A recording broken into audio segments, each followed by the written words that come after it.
What's up, everyone? Welcome to day 3 of Social Media Bootcamp. I'm your host, Dawn Rose. I'm so excited to have you guys with me for day 3. This is great. Everyone has been so fantastic. Thank you so much for your feedback. I'm just going to move my microphone a little bit closer. I'm hoping that everyone is just starting to come on into the broadcast and that Facebook is doing its thing and actually telling people that I am now live for day 3. Day 3 already. So here's how it's been happening this week. We've had today's Friday for me here in Australia. So we've had Wednesday, Thursday, Friday. Today is our last week of training this week. And then next week, we're going to do the same again. So those of you who are in the Northern Hemisphere, it's Tuesday and Wednesday, Thursday, like evening for you guys. And then Wednesday, Thursday, Friday for those of you who are in the Southern Hemisphere. So thank you so much for joining me. I really appreciate your support. I really appreciate you guys saying hi, coming in, answering questions.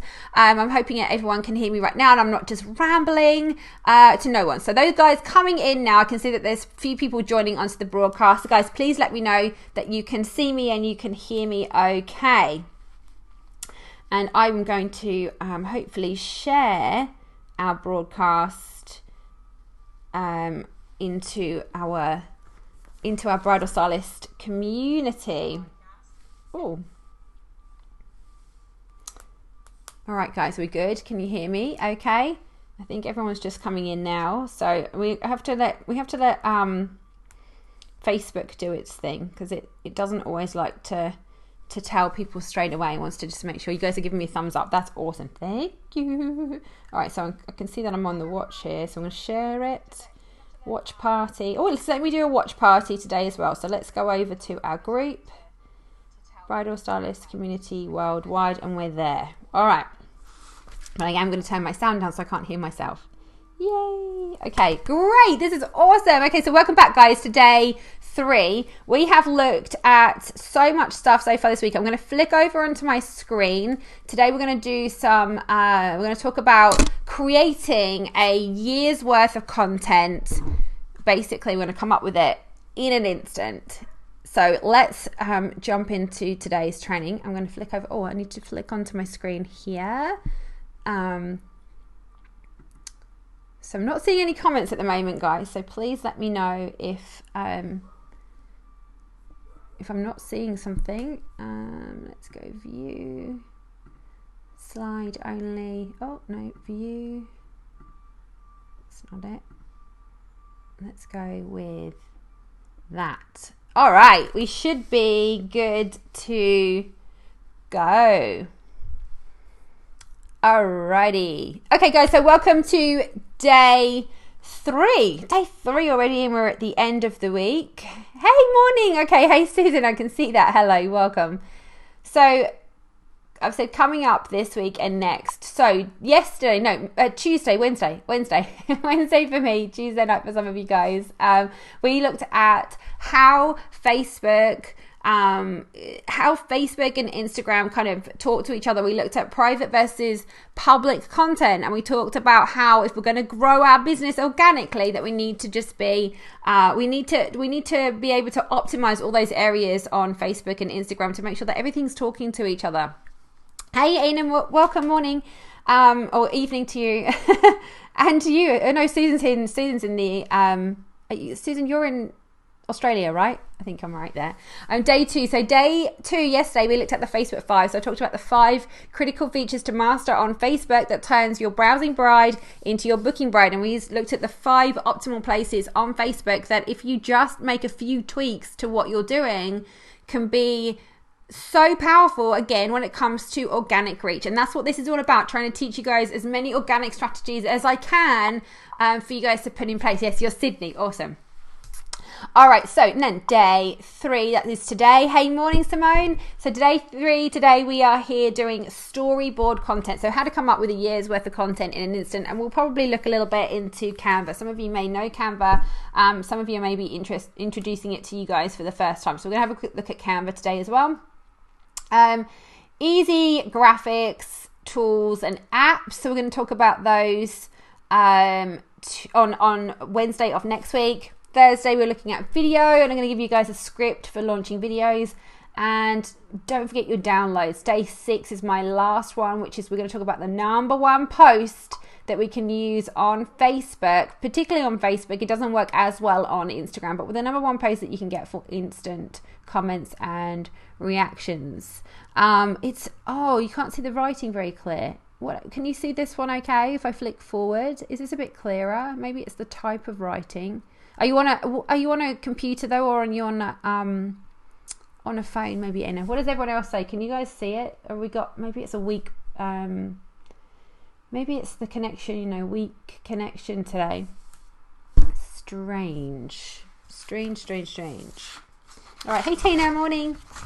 Okay, so what is storyboard content? Okay, storyboard content is what we should be using specifically in our social media in order to move potential brides-to-be closer to becoming a booked bride, okay? It's all about passive selling, okay? Storyboard content is about selling, but without doing it consciously. It's passively, so we're kind of doing it in the background, kind of a little bit subliminally, if that makes sense.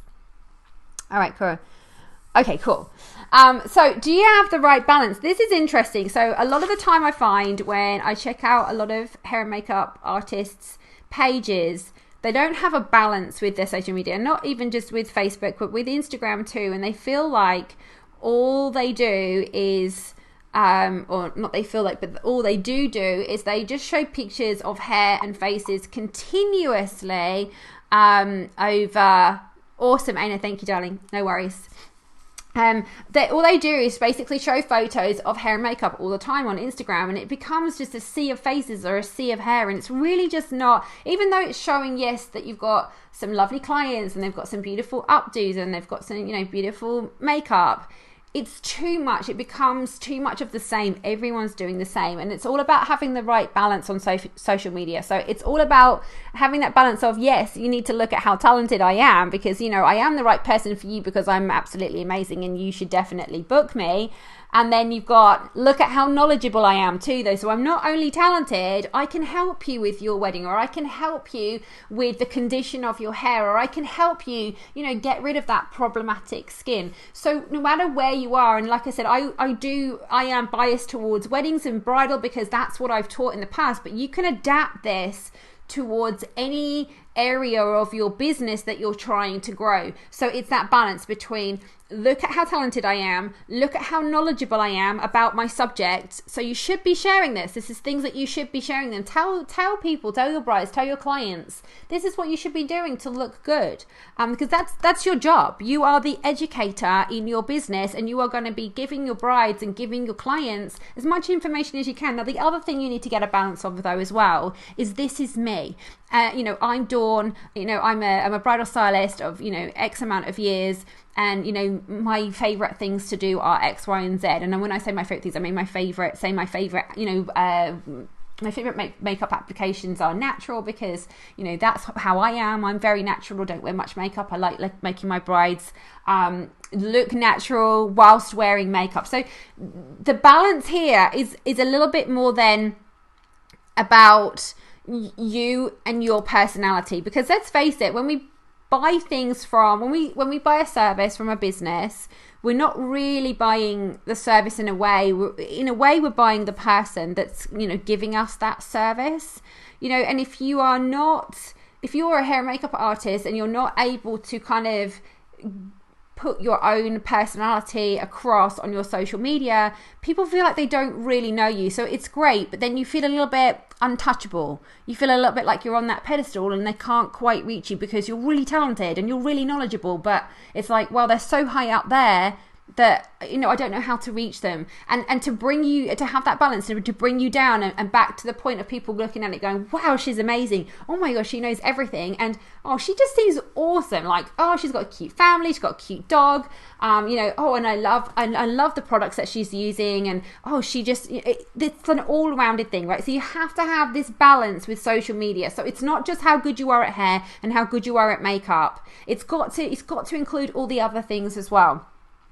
The other thing is as well we want to add in there is then we do want to add in that little element of, hey, I am knowledgeable, I am talented, you do know a little bit about me, so buy my stuff, right? So we do have to have that little bit of we do want to have that kind of underlying tone of, if they think I'm talented and they think I'm knowledgeable and they really like me, they're going to buy my stuff. Yeah, so if you can get that balance right, that's what's going to happen. It brings those sales on.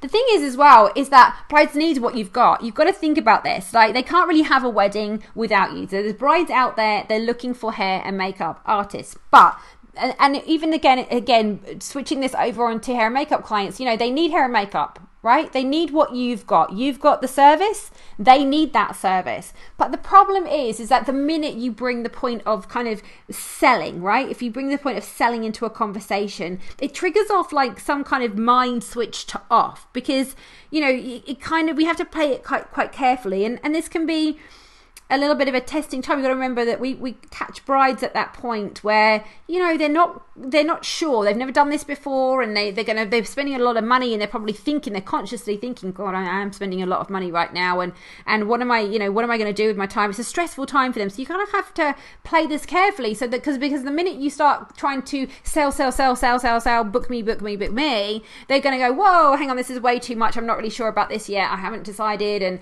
you know, you automatically switch a bride's mind off. But the thing is, why I'm asking you guys this, why do we do this? Why do we switch off our brain when we hear that thought of selling? Because at the end of the day, we all love to buy.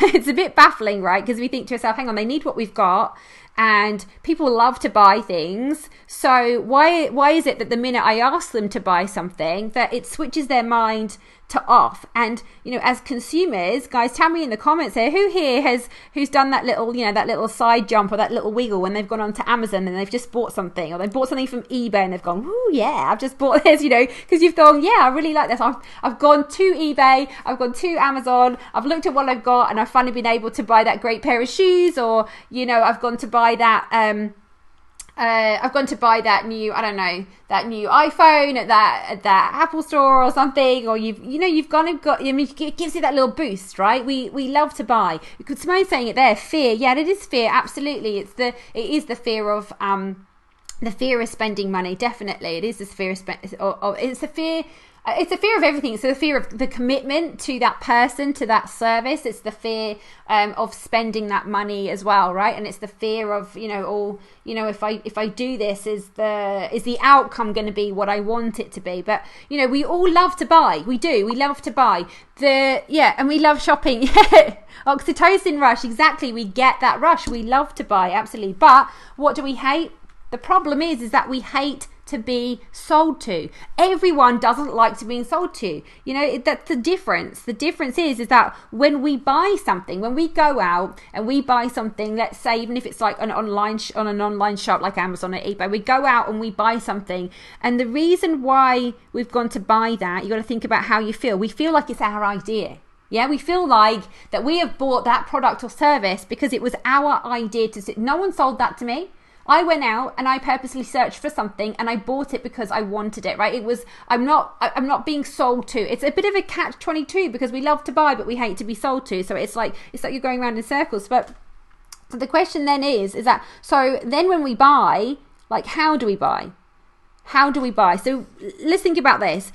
Have you guys ever been listening to like a radio show or a podcast and someone's interviewing another business owner and you thought, that was really cool, that was a really super like informative chat, and then you've gone, I might check this person out, and you've gone over to their website, and the next thing you know, you've opted in on their email list. You downloaded something that they had on their website and you're in their email list.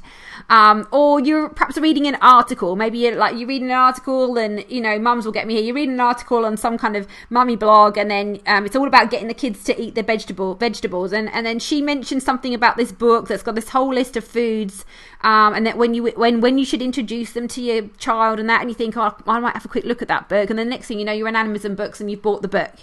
Yeah, and what about you guys who've watched YouTube shows? You watch your YouTube influencers, ShanXO, Nikki tutorials, all those kind of people, and you've gone, wow, her foundation is amazing, and she's kind of got similar colour skin to me, and wow, that brush is amazing. And then the next thing you know, you've bought the whole set of, you've bought the the whole set of makeup brushes, because they recommended it to, they were talking about how amazing it was, and her hair looked great and her skin looked great, and there was a 20% off discount code she had in her, in her YouTube bio. Each of those things were what? They were recommendations. They were kind of indirect recommendations. So, you're hearing, you're listening, you're reading, you're watching stuff, and people are making, it's not like they're making a commercial. They're not making a commercial about these things, but they're making this kind of indirect recommendation of, hey, if you check this out. Morning, Yvonne. Hey, Selena, thank you so much for coming. So when you're thinking about the fact of these, selling these things to brides, they're telling everyone about it. They're demonstrating these products, and the next thing you know, they've got sales from them. So it's all about, those people that are kind of hearing and listening. We're being sold to passively by these people. And this is the difference between that whole feeling like we're being sold to and actually making the decision ourselves to buy. And that's what we need to do. Does that make sense to you guys? We get, it's kind of a subliminal message. It's that mind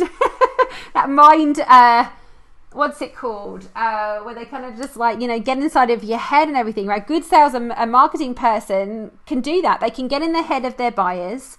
We're being sold to without really knowing we're being sold to. I mean, she's probably got a commission on those brushes that you just bought because you used her discount code.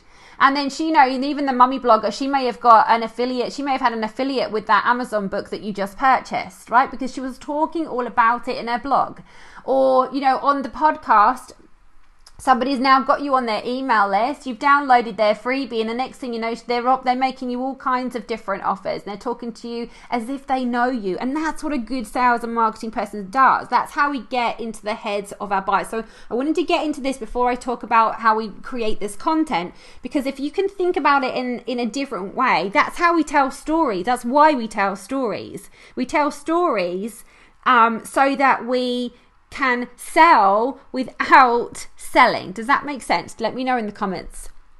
Celine's saying, when it comes to advertising discounts, is this selling? Could you give me an example of how someone can be sold to in bridal hair? Well, yeah, absolutely, Celine. So the thing is, Selena, it's all about showing your expertise in the business and in the industry, because the more you can demonstrate what you do and how you do it and the personality that you have, you could always there's always a chance to give what's called a call to action. So every time you do a video, every time that you, probably not every time that you do perhaps a post, but on maybe like sort of 1 in 5 posts, you can make an offer about something. It's just about getting the right balance. I'm not saying that you can't, say, hey, book me for hair and makeup today. You can do that. But in between those kind of posts, you need to be able to draw in your experience. You want to sell using testimonials from your previous clients.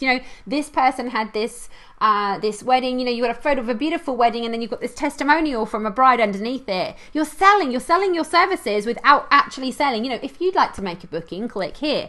But it's all about then, though, that bride, the testimonial that she gave you, they're selling for you in that respect. You come online and you do, let's say you did a live stream talking through talking through hair pieces and hair extensions and what that means to a bride when it comes to creating a beautiful look for their hair. And then maybe you get a mannequin out and you demonstrate how this one hair piece makes this bride's hair look absolutely amazing. And people that are looking at that and they're thinking to themselves, wow, she's amazing, look what she's done with that hair piece, that's what I need for my wedding, I'm going to see what she has to offer. And she clicks that blue button and she wants to find out more about your prices. So it's all about demonstrating who you are, what you can do, as well as then saying, hey, I'm taking bookings now for 2021, if that makes sense. All right, so no matter whether you cater to brides or whether you have regular hair and beauty clients, I want you to do 2 things, okay? This is what you need to do. I want you to create yourself a little timeline. And at the top, you need to write something like, what does a bride need to do, or what does my client need to do over the next, few months. So if think about probably the biggest kind of frustrations, problems that your clients have, I'm going to say that most of you do bridal, otherwise you wouldn't be here with me probably on the Bridal Business School page. But let's talk about it in the bride's point of view. So we think to ourselves, okay, so the bride is, say, 12 months out from their wedding. What are the things that she needs to do? And underneath that, you can then, the bottom line, you can think, well, what's happening right now? What will she need to do within that time? So let's say she's getting married in December. I've written there that she's getting married in December, and now it's January. So now you need to think about, okay, in a timeline of events, what is it that my bride needs to do over this time? So guys, give me some examples. It doesn't need to be, it can be completely random. I'm going to come out of here. Let me come out, and I'm going to start writing some things down, and you guys can tell me, what do you think that a bride needs to do during, on the lead up to their wedding? So with regards to their skin, nails, face, hair, you guys tell me what brides needs to do. I'm going to add in a slide here. So let's start. I'm going to brainstorm with you guys, so you guys can start realizing that this is not as difficult as it always seems. I'm going to just slide this down so I can, let's move that over there. Come on everyone, tell me what brides need to do in order to look and feel good on their wedding day. Tell me.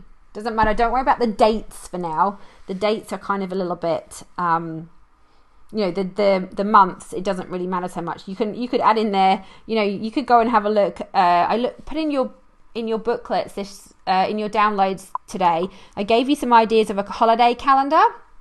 And you guys can plug in a holiday calendar around that time. So that helps you, if you plug in those holiday calendars of what's going on around your area, vacations, school holidays, publics, you can brainstorm that kind of stuff. You can add those things when Mother's Day is, that kind of thing. So all those kind of things that we can do. Okay, so Tina's saying, thank you, Tina. So let me bring up here we go. All right, so the things that they need to do, what do we got here?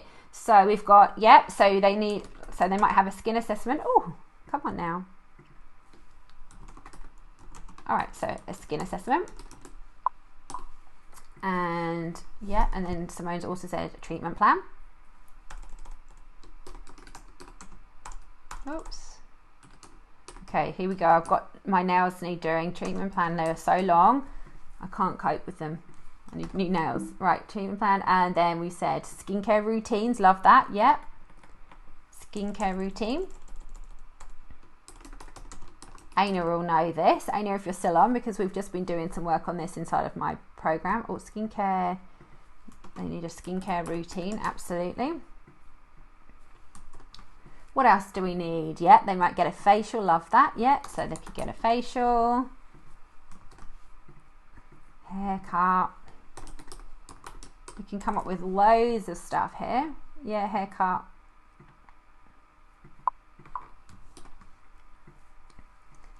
Yeah, so she's got, thank you, Aina. Yeah, so she's got nails, get a nail, manicure, let's say manicure, pedicure. Oh, Dawn. I really should have done my nails before I did this live stream, shouldn't I?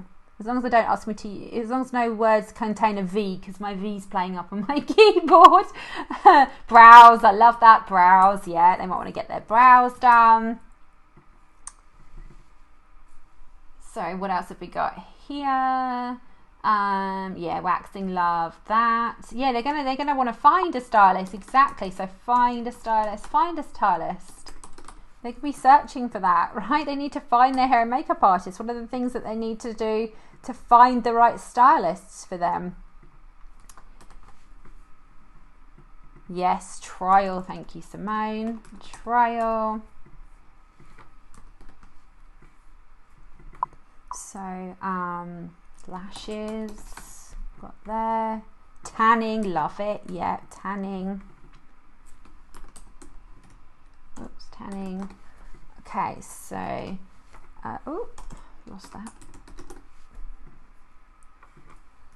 All right, so we know just by having a quick brainstorm there, thanks Tina, yeah, tanning. So just by having this quick brainstorm, we've come up with, 1, 2, 3, 4, 5, 6, 7, 8, 9, 10, 11, 12,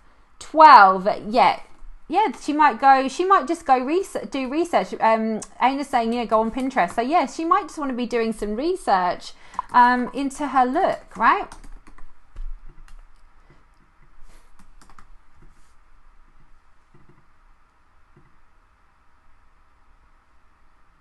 Thank you, Tina. Yeah, trials. What else have we got here? Yeah, waxing. All right, so we've just come up with a whole load of things here that brides need to do, but between now and getting married, right? We've just come up with loads of things. So now what I'm saying to you guys is think about the things that a bride needs to do with regards to a skin assessment. What sort of things would she have in a skin assessment? What does she have to look out for?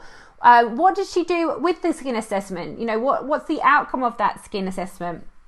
Yeah, Tina's saying like laser, she might want to have laser, things like that. All these things happen. So around these things, you can now take each of these small ideas here, and you can come up with instantly. You can come up with, well, what are the questions around this? Okay, so would I need to have a skin assessment for my wedding day? Yes. Okay. What does a skin assessment involve? What would be the outcome of my skin assessment? What would I need to do following my skin assessment? That's 4 questions. So can you create now 4 posts that answer those 4 questions about skin assessments? Absolutely. Okay, a skincare routine. All right, so I've had my skin assessment. They've given me a skincare routine. So what's the biggest takeaway that I should have with my skincare routine? Number 1, probably drinking lots of water, right? That's one of the biggest things. But let's say, what's my biggest thing that I need to take away when it comes to my skincare routine? When you recommend a skincare routine, is it something that I have to do every day? Is it something that I do every month? Is it something that I do, twice a month? What kind of products do you recommend with my skincare routine? Again, so all of these things. So yeah, Tina's saying pigmentation, breakouts, smoothing, all of these things surrounding, that would come even as well with facials and stuff. So all of these things around this little brainstorm that we've had in 5 minutes, guys, you have now come up with a whole idea of things that you can talk about on social media. Now, okay, some of you are maybe a hairstylist, or you're maybe just a makeup artist, and you don't do hair, skin and nails, or you don't just do skin, you're not a beauty professional. But if you're a makeup artist, you should have something to say about somebody's skin. I'm going to say that most of you are going to know something about skin, or at least you can recommend them to beauty professionals who do know something about skin. Maybe you could recommend them blogs that they should be reading to make sure that their skin is ready for their makeup trial. Maybe you can talk to them about their makeup. What makeup are you using? Why do you use that makeup? What do they need to look for when it comes to a smoky eye for their wedding? Do you recommend a smoky eye for their wedding? You can use everything I'm telling you as a post on social media, or as something to talk about. You can create blogs, you can create podcasts, you can create videos around all of these things. If you want to come up with a year's worth of content in an instant, just like we did, that's what you do. You sit there and you think, where does my bride need to get to? Well, she wants to look amazing on her wedding day. Where is she now? Well, she's just about to start her journey of looking amazing. And it's not just a case of I turn up on wedding day and just do her makeup and she looks great. No, well, what if her skin's flaking? Or what if she's got acne? What if she's got, problems with her hair? What if she's got a lot of dandruff, a lot of dry skin, she can't get rid of it? These are all the problems that brides could potentially have. So what are you going to do, and what things can you tell them to do? What can you recommend? What can you share with them via written video or audio format that is going to help them get to looking amazing on their wedding day? That's how you come up with a year's worth of content. And it takes a bit of time. And here's the thing, for me with Bridal Business School, I do come at you guys a lot and I ask you guys lots of questions. So now I've got to the point where I have built my audience, and now I can actually go to my audience directly and say, hey, what would you like to learn? What questions do you have for me? How can I help you? But at the beginning, I didn't have that. So what did I do? I thought to myself, okay, there's bridal stylists out there and they want to book more brides. Okay, so they are right now, though, they are in their business where they are possibly booking brides, but they're not great brides and they're not paying them. All right. Or they're in a situation now where they're booking brides, they're pretty good brides, they like the brides that they book, but there's not enough of them. Or they're doing pretty well in their business, they're booking brides and they're looking for the next step. So they're my like 3 categories of the bridal stylists that I take care of in bridal business school. So I know exactly who my clientele is and I know what they need from me. So now I think to myself, okay, but when I was growing my audience, and I didn't have people to ask, I thought, right, well, what are the things that I can share that I did in my business in order to grow and to get rid of the crappy brides, or to suddenly, book more of the brides that I loved and less of the brides that I didn't love? Well, the first thing I did was I put my prices on a website. I can create a post. I created a blog post about it originally. I put it into my magazine. I was able to create a podcast about it where I explain. I'm going to flick over onto my screen just for a sec. Where I told you guys, where I sit there and I say to you guys, okay, so the first thing I did in order to get rid of the crappy brides was I put my prices on my website. And I post every so often. You'll see me post, put your prices on your website, put your prices on your website, put your prices on the website. Filter out the brides who can't afford to pay you. So it's a post. But I also then talk about it. Why would you put your prices on your website? Well, because we get so many people contacting us and they're a waste of our time. So if you put your prices on your website, you can get rid of those brides who are a waste of my time. But I didn't have anyone to talk to. So for those of you who are building your business and you're kind of starting at the beginning, or you're building your channels, I should say, even if you might have previous brides under your belt, you're building your channels in social media, in Facebook and in Instagram. You sit down and you think, where is my client now? Where does she need to be? And how can I get her there? And what can I give her? What can I share with her? What can I show her in order to get her to where she needs to be? And that's how you create your content for social media. And you tell stories, you share testimonials, you talk to them about why you like things, right? You come up with, you demonstrate products and you say, this is a new product I've got for my brides. It's this amazing setting spray. And all my brides have come back saying how their makeup lasted all evening. Put that down in writing. Talk about it. When people get fear around video, they get fear around, writing blogs and things like that. But guys, a blog is literally just a kind of an explanation. It's a story.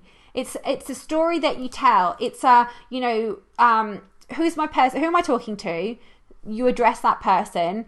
What's their problem? You address that problem. What's the consequence if they don't fix that problem? You tell them, well, if you don't fix this problem, this could happen. And then you go back and you say, but, I've helped the people do this. And this is how I'm going to demonstrate that I do that. And hey, if you'd love to work with me, I'd love to work with you. So here are my details. Come be my client. Does that make sense? Am I making sense? Have I got on my high horse and I've gone to everyone? Or am I making sense? Let me know that I haven't just gone and ranted and you guys are going, Dawn, not really getting what you're saying there. Let me know, guys, in the comments. So the biggest thing is to get into your social media and share your experience, share your knowledge, share your education with your clients, because if you don't do that, you're not going to build that trust. You probably heard a lot of the time people talking about that whole know, like, trust factor. Yeah, people need to know you, they need to like you, and they need to trust you before they're going to spend money with you. And that's what's really important. We want them to spend money. So yes, social media is work, it's effort. I said that at the beginning. It does take work to do this. But if you get the balance right that we just talked about what did I say? I said get the balance right between look how talented I am, look how knowledgeable I am, this is me, this is who I am. You get the buy my stuff, right? They end up buying your stuff. Someone says you're all over it then. Fantastic. Awesome. All right. So the way to do this then is to, create your graphics. And I was going to show you a little bit today, but what I might do is I'm going to leave that for next week. We're going to talk about graphics. We're going to talk about easy apps that you can use to design things on social media. So next week is going to be a little bit more designing and, looking at easy ways of doing this, and perhaps looking at how we can schedule our content out as well. But I'm going to leave you guys with that, but I am going to give you some homework, because you know I like to give you homework every day when I do boot camp. So guys, your homework is to continue to brainstorm for your social media content. So sit down today at some point, or sit down over the weekend and think to yourselves, okay, these are my clients. These are the ones that I really want to work with. Where are they and how can I help them get there? And then you're going to write down all the things that you can do to help them get. What are the services that you offer? What are the things that you can share with them? And again, if you're a makeup artist out there and you're thinking to yourself, oh, but Dawn, I don't do skin, I don't do beauty side, I can't offer them any other products and services except for makeup. That's okay. We'll then talk about your makeup. What makes your makeup so special? How do your brides look amazing? Is it your application? Are you using airbrushing? What is airbrushing? Is it expensive? Is it, something that you offer to every bride? Is it only for certain skin types? You can go down the rabbit hole on makeup. And here's the thing, going down the rabbit hole is pretty big on social media, right? We do go down the rabbit hole a lot when we're reading social media, but when we're actually brainstorming this content, you have the permission to go down the rabbit hole and share anything and everything. And the best thing is about it is that, you split it up and then you create multiple posts from it, multiple posts. Simone's got it there. Interview other experts and cross-promote each other. We do that all the time. Simone, for example, there with Mac Pro, and she's posted something inside of the bridal stylist community worldwide about, being part of her Mac Pro brand.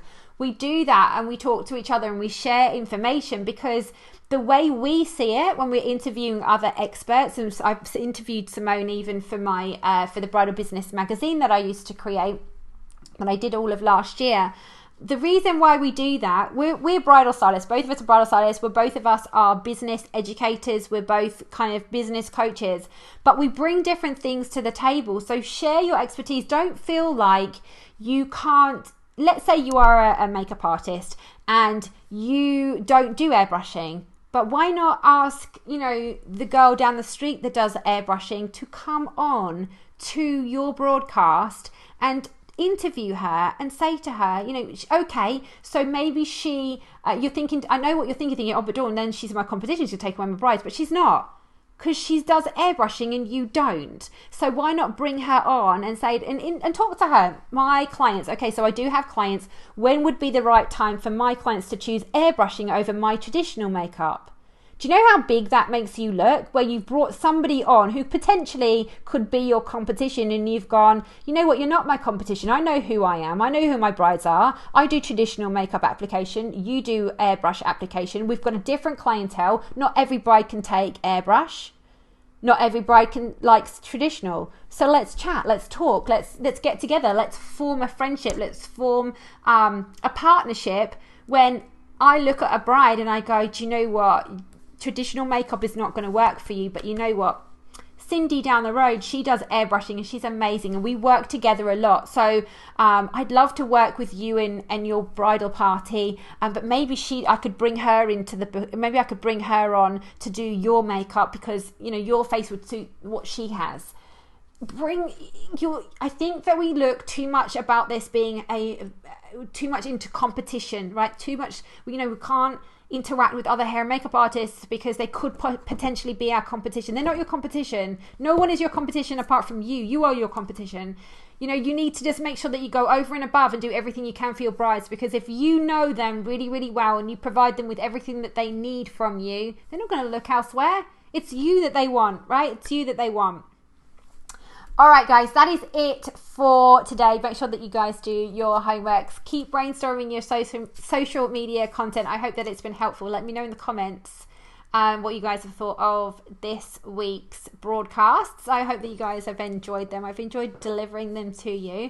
As I said, I'll be back again next week. We start on Tuesday night for those of you who are in the Northern Hemisphere, Wednesday morning for those of you who are in Australia. We're a little bit quiet today, even inside of the, I think because it's Friday and people do have brides on Friday. So even inside of our community, we're a little bit quiet as well. But I hope you guys have had a great week with me.